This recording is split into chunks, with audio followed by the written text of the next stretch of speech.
Well, I don't really know how you are, but for me, sometimes the simplest thing can take forever. For example, something as simple as using the lathe. Before I can do it, I have to sharpen my gouges. But before I can do that, I have to make a sharpening device. But before I can do that, I have to make an outfeed table for the planer. But before I can do that, and so on. And thus, something as simple as wanting to feed the birds can turn into a catastrophe. You can see in this picture how the problem first started, and I'll show you how I solved the problem in a little bit, but first I want to repair the feeder. I really don't like how I designed it, but this was my intention.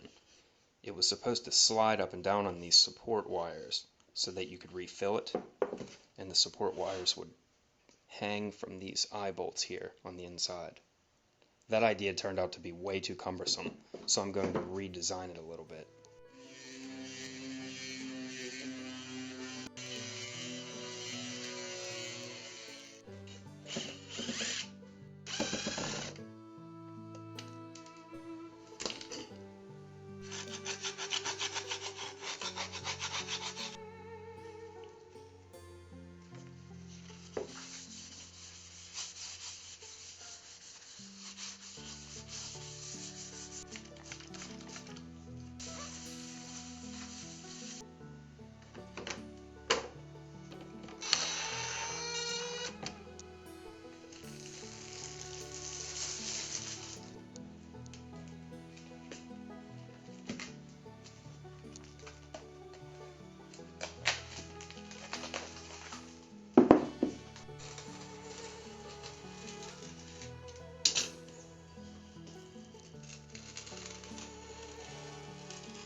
Well, now it looks better, but what about the squirrel problem?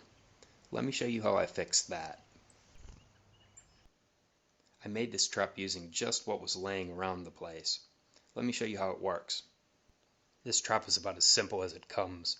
It's spring loaded, and when this pin is pulled, the spring can engage, and it pulls the trap shut.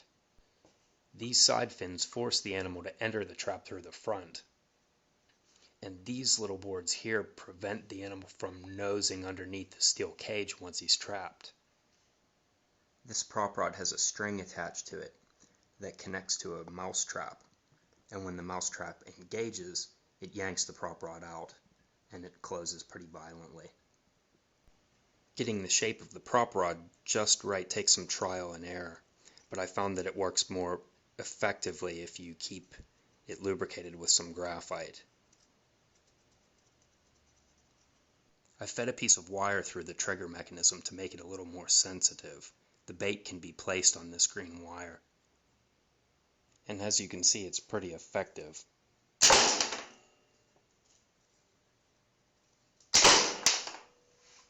Now you probably want to see it in operation, but first I think we'll need a guinea pig.